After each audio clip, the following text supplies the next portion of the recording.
എല്ലാവർക്കും പ്രശാന്തി അസ്ട്രോ റിസർച്ചിൻ്റെ മറ്റൊരു വീഡിയോയിലേക്ക് സ്വാഗതം. ഈ വീഡിയോയിൽ പറയുന്നത് 2025 പുതുവർഷം കർക്കിടകം രാശിക്കാർക്ക് എപ്രകാരമാണെന്ന് പറയുന്നത്. പുണർദം അവസാന കാൽഭാഗം, പൂയം, ആയില്യം എന്നീ 2.25 നക്ഷത്രങ്ങളാണ് കർക്കിടകം രാശിയിലുള്ളത്. അതുതന്നെയാണ് കർക്കിടക കൂറും. അപ്പോൾ ഈ രാശിക്കാരുടെ 2025 പുതുവർഷ ഫലം പറയുന്നതിന് മുൻപായിട്ട് അവരുടെ സമീപ സമയം ഒന്ന് ജസ്റ്റ് ഒന്ന് വിലയിരുത്താം. അപ്പോൾ നമുക്ക് പുതുവർഷ ഫലത്തെ പറ്റി കൂടുതലൊരു ധാരണ കിട്ടും. ഈ രാശിക്കാർക്ക് ഒരു പ്രത്യേകത എന്ന് വെച്ച് കഴിഞ്ഞാൽ, നമുക്കെല്ലാവർക്കും അറിയാം കണ്ടകശനി 2.5 വർഷക്കാലമാണ് ഉണ്ടാവുക എന്നുള്ളത്. ജന്മരാശിയുടെ 4, 7, 10 എന്നീ കേന്ദ്രങ്ങളിൽ ശനി വരുന്ന 2.5 വർഷക്കാലം വീതമുള്ള കാലയളവാണ് കണ്ടകശനി എന്ന് പറയുന്നത്. ജന്മരാശിയും ഒരു കേന്ദ്രം തന്നെയാണ്, ജനിച്ച രാശി ഒരു കേന്ദ്രം തന്നെയാണ്. അത്തരം അവിടെ ശനി വരുന്നതിന് ജന്മശനി എന്ന് പറയും. മറ്റു കേന്ദ്രങ്ങളായ 4, 7, 10 എന്നിവ വരുമ്പോൾ കണ്ടകശനി എന്ന് പറയും. 4 കണ്ടകശനി, 4-ാം ഭാവം മാതാവ്, വാഹനങ്ങൾ, സുഹൃത്തുക്കൾ, വീടൊക്കെ ആയതുകൊണ്ട് 4 വരുമ്പോൾ മാതൃദുരിതം, മാതാവിനെ വേർപെടുന്ന അവസ്ഥ, മാതാവിൻ്റെ മരണം, അങ്ങനെയുള്ള മാതാവിന് മരണതുല്യമായ അരിഷ്ടതകളുണ്ടാവും, അതൊക്കെ ഉണ്ടാവും. അപ്പോൾ അങ്ങനെയൊക്കെയുള്ള സാധ്യതകൾക്കുള്ള സമയമാണ് 4 വരുമ്പോൾ. 4 മാതൃദുരിതം, 7 കളത്രസ്ഥാനാണ്. 7 വരുമ്പോൾ കളത്ര ദുരിതം, ജീവിത പങ്കാളിക്ക് ദുരിതം. 10-ാം രാശി കർമ്മഭാവമാണ്, അവിടെ വരുമ്പോൾ അവനവന് തന്നെയാണ് ദുരിതം. അപ്പോൾ ഈ കർക്കിടകം രാശിക്കാരെ സംബന്ധിച്ചിട്ട് അവരുടെ 7-ാം രാശിയിലേക്ക് ശനി കണ്ടകശനി ദോഷത്തെ ചെയ്ത് നിൽക്കുന്നത് 2020 കോവിഡ് സമയത്തിൻ്റെ ആരംഭത്തോടെയാണ്.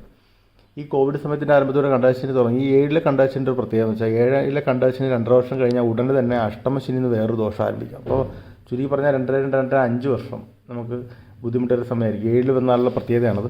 അപ്പോൾ ഈ രാശിക്കാർക്ക് 2020 മുതൽ 23 വരെ 7-ൽ കണ്ടകശനിയും 23 മുതൽ ഇപ്പോൾ തുടരുന്നത് അഷ്ടമശനിയാണ്. അപ്പോൾ 5 വർഷത്തെ ഒരു ബുദ്ധിമുട്ടുകൾ വരും. അപ്പോൾ ഈ കർക്കിടകം രാശിക്കാരെ ഏറ്റവും എടുത്ത് പറയേണ്ട പ്രത്യേകത അതാണ്. പക്ഷേ എന്നിരുന്നാൽ തന്നെ 2023 കണ്ടകശനി ആരംഭിച്ചുവെങ്കിൽ പോലും 2023 വ്യാഴം ഭാഗ്യസ്ഥാനത്ത്, ജനുവരിയിലാണ് കണ്ടകശനി ആരംഭിക്കുന്നത്. 2023 വ്യാഴം ഭാഗ്യസ്ഥാനത്തുള്ളത് കൊണ്ടിട്ട് ഏപ്രിൽ അവസാനം വരെ അവർക്ക് വലിയ കുഴപ്പമില്ലാത്ത രീതിയിൽ പോകും. കാരണം വ്യാഴപ്രസാദം ഉണ്ടെങ്കിൽ മറ്റ് ദോഷഗ്രഹസ്ഥികളൊക്കെ ഒരു പരിധിവരെ ഏൽക്കുള്ളൂ. അതിൻ്റെ കാരണം വ്യാഴം സർവേശ്വര കാരകനാണ്. എല്ലാ ഗ്രഹങ്ങളുടെയും കാരകത്വം അധിപനായിട്ട് വ്യാഴത്തെ കണക്കാക്കുന്നത്. അതുകൊണ്ടിട്ട് വ്യാഴത്തിൻ്റെ ഒരു സ്ഥിതി മറ്റ് ദോഷങ്ങൾക്കൊരു പരിഹാരമാണ് ഒരു പരിധിവരെ. അപ്പോൾ അവർക്ക് 2023 അഷ്ടമശനി ആരംഭിച്ചുവെങ്കിലും ഏപ്രിൽ അവസാനം വരെ അതിൻ്റെ ഫലമുണ്ടാവില്ല.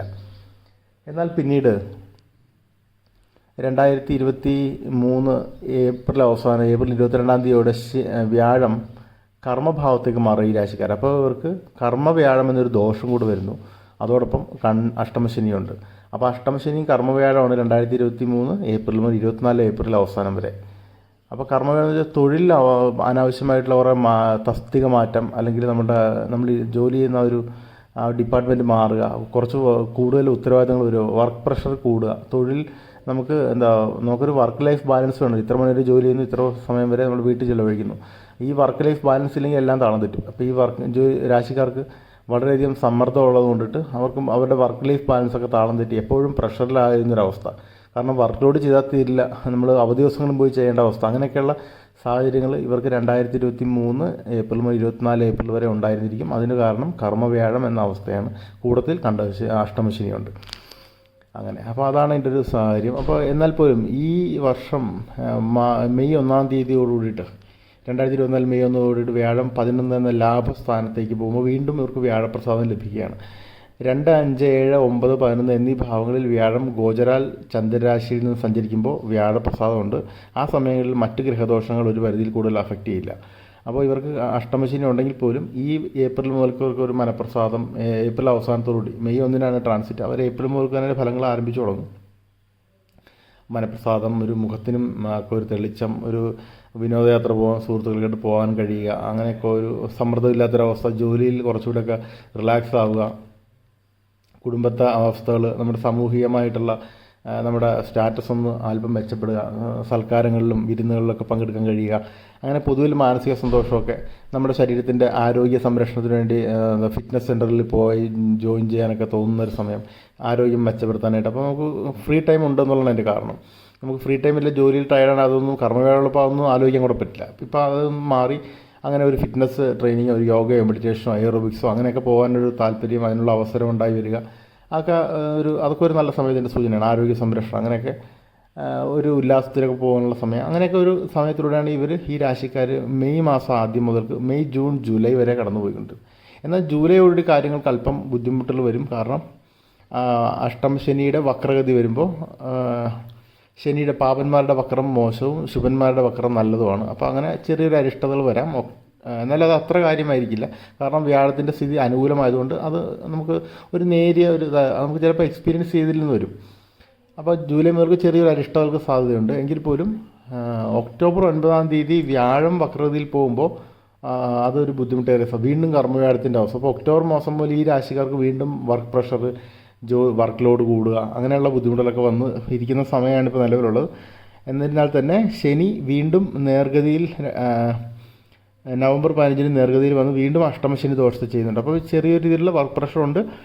വ്യാഴത്തിൻ്റെ വക്രം കൊണ്ട് ഒരു വർക്ക് പ്രഷറുണ്ട്. കർമ്മവ്യാഴത്തിന് സമാനമായ അനുഭവങ്ങളുണ്ടാവും. വർക്ക് പ്രഷറുണ്ട്. അതോടൊപ്പം തന്നെ ചെറിയ ചെറിയ പ്രഷർ, ഇടയ്ക്കിടയ്ക്ക് നമ്മൾ ടെൻസ്ഡായി പോകുന്ന സിറ്റുവേഷൻസൊക്കെ ജോലിയിലുണ്ടാവും. അതിന് കാരണം അഷ്ടമശനിയാണ്. നമ്മളൊന്ന് പെട്ടെന്ന് ആദ്യ പിടിച്ചു പോകുന്ന രീതിയിലുള്ള കാര്യങ്ങളൊക്കെ ജോലിയിൽ സംഭവിച്ചുകൊണ്ടിരിക്കും. അതിന് അഷ്ടമശനി ഒരു കാരണം. അപ്പോൾ അങ്ങനെ ഒരു സിറ്റുവേഷനിൽ നിൽക്കുമ്പോഴാണ് ഈ പുതുവർഷം ഈ രാശിക്കാർ കടന്നു വരുന്നത്. അപ്പോൾ ഈ ഒരു സാഹചര്യത്തിൽ എങ്ങനെയാണ് പുതുവർഷം എന്ന് നമുക്ക് നോക്കാം. പുതുവർഷത്തിൻ്റെ ആദ്യ ഫെബ്രുവരി 4-ാം തീയതി വരെ, അതായത് ജനുവരി മാസം ഒന്ന് കൂട്ടാം, ജനുവരി മാസം വരെ ഇതേ സാഹചര്യം തന്നെ തുടരും. അതായത് അല്പം ടെൻഷൻ ജോലിയിലുണ്ടാവുക, ഇടയ്ക്കിടയ്ക്ക് ടെൻഷൻ, പെട്ടെന്നൊരു പാനിക്കാകുന്ന, നമ്മളൊന്ന് പരിഭ്രാന്തനാകുന്ന പോലെ എന്തെങ്കിലും സിറ്റുവേഷനൊക്കെ ഉണ്ടാവും. അത് പെട്ടെന്നൊരു തണുത്ത് പോകുക. അത് അഷ്ടമശനിയുടെ ഒരു പ്രത്യേകതയാണ്. അങ്ങനെയുള്ള എന്തെങ്കിലും ഒരു കുഴപ്പങ്ങളിങ്ങനെ വന്നുകൊണ്ടിരിക്കുക. അപ്പോൾ അങ്ങനെ ഒരു സമയത്തിലൂടെ പോകുന്നെങ്കിലും കാര്യങ്ങളൊക്കെ പോയിക്കൊണ്ടിരിക്കും, നന്നായി തന്നെ പോയിക്കൊണ്ടിരിക്കും. ഫെബ്രുവരി മാസം ആരംഭിക്കുമ്പോൾ വ്യാഴം വക്രഗതി വെടിഞ്ഞ് വീണ്ടും 11-ാം രാശിയിൽ നേർഗതിയിൽ വരുന്നു. ലാഭസ്ഥാനമാണ്, സർവാഭീഷ്ട സ്ഥാനമാണ്. വ്യാഴത്തിൻ്റെ വളരെ നല്ല ഒരു ഭാവമാണ് 11-ലെ ഗോചരാൽ വരുന്നത്. അപ്പോൾ അങ്ങനെ വരുമ്പോൾ വീണ്ടും ഫെബ്രുവരി, മാർച്ച്, ഏപ്രിൽ മെയ് വരെ ആ വ്യാഴത്തിൻ്റെ നേർഗതി തന്നെയാണ്. അപ്പോൾ ഫെബ്രുവരി മാസം നല്ല രീതിയിലുള്ള ഫലങ്ങൾ നമുക്ക് കിട്ടും. മാർച്ച് മാസത്തിലെ തുടരും. മാർച്ച് മാസമാകുമ്പോൾ ഒരു സന്തോഷ വാർത്ത. മാർച്ച് അവസാനമാകുമ്പോൾ ഇത്രയും കാലം 5 വർഷമായി ബുദ്ധിമുട്ടിക്കുന്ന കണ്ടകശനി, തുടർച്ചയായിട്ടുള്ള അഷ്ടമശനി, ഈ ദുരിതങ്ങളൊക്കെ അവസാനിക്കുകയാണ്. മാർച്ച് 29 സമ്പൂർണ്ണമായി അവസാനിക്കുകയാണ് ഈ രാശിക്കാർ. അപ്പോൾ മാർച്ച് 29 മുതൽ മെയ് 15-ാം തീയതിയാണ് വ്യാഴം അടുത്ത രാശിയിലേക്ക് മാറുന്നത്. അതുവരെ വളരെ നല്ല ഫലങ്ങളാണ് ഈ രാശിക്കാർക്ക് കിട്ടുന്നത്. കാരണം കണ്ടകശനി, അഷ്ടമശനി എന്നൊരു ദോഷങ്ങളുമില്ല. വ്യാഴം 11-ാം രാശിയിൽ നിൽക്കുന്നു. അപ്പോൾ ഈ വരുന്ന വർഷത്തെ കർക്കിടകൻ രാശിക്കാരുടെ ഏറ്റവും നല്ല സമയം എന്ന് പറയുന്നത് ഏപ്രിൽ മാസവും മെയ് 15 തുടങ്ങിയ 45 ദിവസം ഇവരുടെ സുവർണ്ണകാലമായിരിക്കും. ഇവർക്ക് ജീവിതത്തിൽ എന്തെങ്കിലും പ്രധാനപ്പെട്ട കാര്യങ്ങളൊക്കെ ചെയ്യാനുണ്ടെങ്കിൽ, പ്രധാനപ്പെട്ട എന്തെങ്കിലും തരത്തിലുള്ള എഗ്രിമെൻറ്റുകളോ ഉടമ്പടികളോ ചെയ്യാനുണ്ടെങ്കിൽ, അങ്ങനെ രേഖാമൂലം ചെയ്യാനുള്ള കാര്യങ്ങളോ അങ്ങനെ എന്തെങ്കിലുമൊക്കെ ചെയ്യാനുണ്ടെങ്കിൽ ആ സമയത്ത് ചെയ്യാം. വളരെ നന്നായി കാണുന്നു. 11-ാം രാശിയിൽ വ്യാഴവും 9-ാം രാശിയിൽ ശനിയും വളരെ നല്ല സമയമാണ് ഇവർ രാശിക്കാർക്ക്. അത് വളരെ എല്ലാ നല്ല കാര്യങ്ങൾക്കും ഉപയോഗിച്ച് ആ സമയം നന്നായി ഉപയോഗിക്കണം എന്നുള്ളതാണ്.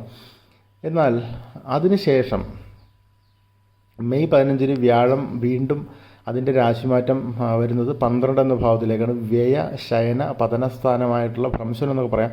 അതായിട്ടുള്ള ഒരു ദുസ്ഥാനമാണ് 12. അങ്ങോട്ടേക്ക് വ്യാഴത്തിൻ്റെ ഒരു രാശിമാറ്റം വരുമ്പോൾ ഇവിടെ സപ്പോർട്ട് ചെയ്യാൻ വേണ്ടി ശനിയുണ്ട് എന്നൊരു ഭാഗ്യം ഈ രാശിക്കാർക്കുണ്ട്. അപ്പോൾ ഈ രാശിക്കാർ ഒരിക്കലും ഈ 2025 എന്ന വർഷത്തിലൊരു പ്രശ്നത്തിൽ ചെന്ന് പെടില്ല എന്ന് മാത്രമല്ല, മെയ് 15-ാം തീയതി വരെ നല്ല ഫലങ്ങളും, മെയ് 15 കഴിഞ്ഞിട്ട് സ്ലോ ഡൗൺ എന്ന് മാത്രമേ പറയാൻ കഴിയുള്ളൂ. ഇവർ പ്രതീക്ഷിക്കാത്ത രീതിയിലുള്ള ചിലവുകൾ ഇവരെ തേടിയെത്തും. ഇവർ പോലും പ്രതീക്ഷിക്കാത്ത രീതിയിലുള്ള ചിലവുകൾ ഇവർ തേടിയെത്തും.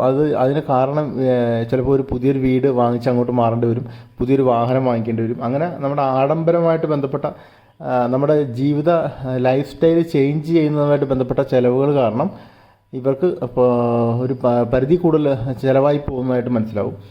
അപ്പോൾ എല്ലാ കാര്യങ്ങൾക്കും നമ്മൾ കുറേ അധികം ചിലവുകൾ വന്നു കഴിയുമ്പോൾ നമുക്ക് നമ്മുടെ ഒരു സിസ്റ്റം നമ്മുടെ സാമ്പത്തിക ഒരു ബഡ്ജറ്റ് ഒന്ന് താളം തെറ്റും. അപ്പോൾ അതിൻ്റേതായ ചില അസ്വസ്ഥതകൾ ഇവർക്കുണ്ടാവും, ഒരു സ്ലോ ഡൗൺ ഇവർക്കുണ്ടാവും എന്നുള്ളതല്ലാണ്ട് 11-ാം രാശി നിന്ന് വ്യാഴം 12-ലേക്ക് വരുമെങ്കിൽ പോലും ശനി ഇവരെ സംരക്ഷിക്കാനുള്ളതുകൊണ്ട് 2025 എന്ന വർഷത്തിലേക്ക് ഈ രാശിക്കാർ കാര്യമായ ഒരു കുഴപ്പത്തിലേക്ക് ചാടില്ല. ശനി ഇവരെ സംരക്ഷിക്കുക. അപ്പോൾ അതുകൊണ്ട് ഒരു ചിലവുകൾ കൂടുമെന്നൊരു കാര്യം മാത്രമാണുള്ളത്. പിന്നെ തൊഴിലൊക്കെ ഒന്ന് ശ്രദ്ധിച്ചിരിക്കുക.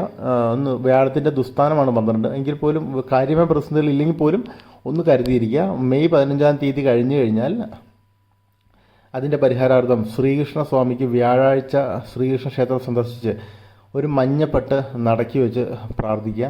മഞ്ഞപ്പട്ടിൻ്റെ കൂട്ടത്തിൽ മഞ്ഞ പുഷ്പങ്ങൾ, മഞ്ഞ നിറത്തിലുള്ള ഫലങ്ങൾ, വാഴപ്പഴം മുതലായവ, ഒരു പാക്കറ്റ് വെണ്ണ, ഒരു തുളസിമാല അല്ലെങ്കിൽ താമരമാല എന്നിവ കൂടെ വയ്ക്കാൻ കഴിഞ്ഞാൽ വളരെ നന്നായിരിക്കും. ചുരുങ്ങിയതൊരു മഞ്ഞപ്പട്ടെന്നെങ്കിലും സമർപ്പിച്ച് പ്രാർത്ഥിച്ചു പോരുക. ശ്രീകൃഷ്ണ പ്രീതി അത് മെയ് 14 വ്യാഴം മാറുന്നതിന് ഒരു കുറച്ച് ദിവസം മുമ്പ് തന്നെ ചെയ്ത് ഇരിക്കുന്നതാണ് നല്ലത്. നമ്മൾ പനി വന്നിട്ട് ചികിത്സിക്കുന്ന നല്ല പനി വരാതിരിക്കുന്ന നോക്കുന്നതാണല്ലോ എന്ന് പറഞ്ഞതുപോലെ. അപ്പോൾ അങ്ങനെ കഴിയുമെങ്കിൽ ഈ പറഞ്ഞ പോലെ പട്ട്, മഞ്ഞ പുഷ്പങ്ങൾ, മഞ്ഞ നിറത്തിലുള്ള ഫലം, വാഴപ്പഴം മുതലായവ, ശ്രീകൃഷ്ണ പ്രിയങ്കരമായ വെണ്ണ, താമരമാല, തുളസിമാല എന്നിവ ഒരു മഞ്ഞപ്പട്ടിൽ വെച്ചിട്ട് ശ്രീകൃഷ്ണ നടയിൽ വ്യാഴാഴ്ച വെച്ച് പ്രാർത്ഥിച്ച് അവിടെ ഇരുന്ന് അഷ്ടാക്ഷരി, ദ്വാദശാക്ഷരി എന്നിവ ജപിച്ച് പ്രദക്ഷിണം വെച്ച് പോരുക എന്നുള്ളതാണ് അതിൻ്റെ ഒരു പരിഹാരമായിട്ട് പറയേണ്ടത്. അങ്ങനെ കാര്യമായിട്ടുള്ള കുഴപ്പങ്ങൾ ഈ രാശിക്കാർക്ക് ഈ വർഷമില്ല. എങ്കിലും രണ്ടാമത്തെ പകുതി അല്പം ശ്രദ്ധ വേണം. ചിലവുകളെ ഒന്ന് നിയന്ത്രിക്കാൻ ശ്രമിക്കുക. ഇതാണ് ഇവരുടെ ഈ കർക്കിടകം രാശിക്കാരുടെ പുതുവർഷ ഫലം. അപ്പോൾ നിങ്ങൾ ഇനിയും പ്രശാന്തി ആസ്ട്രോ റിസർച്ച് ചാനൽ സബ്സ്ക്രൈബ് ചെയ്തിട്ടില്ലെങ്കിൽ സബ്സ്ക്രൈബ് ചെയ്യുക, നിങ്ങളുടെ സുഹൃത്തുക്കൾക്കായിട്ട് ഷെയർ ചെയ്യുക. ഇനിയും അപ്ലോഡ് ചെയ്യുന്ന വീഡിയോസിൻ്റെ നോട്ടിഫിക്കേഷൻ കിട്ടുന്നതിന് വേണ്ടി ബെൽ ബട്ടൺ അമർത്തുക. അപ്പോൾ കർക്കിടകം രാശിക്കാർക്ക് എൻ്റെ പ്രശാന്തി ആസ്ട്രോ റിസർച്ചിൻ്റെ ഹൃദയം നിറഞ്ഞ പുതുവത്സരാശംസകൾ. ജഗദീശ്വരൻ നിങ്ങൾക്ക് എല്ലാ വിധത്തിലുള്ള നന്മയും ഐശ്വര്യവും സൗഭാഗ്യങ്ങളും കൊണ്ടുതരട്ടെ എന്ന് ആശംസിക്കുന്നു, പ്രാർത്ഥിക്കുന്നു. നന്ദി, നമസ്കാരം.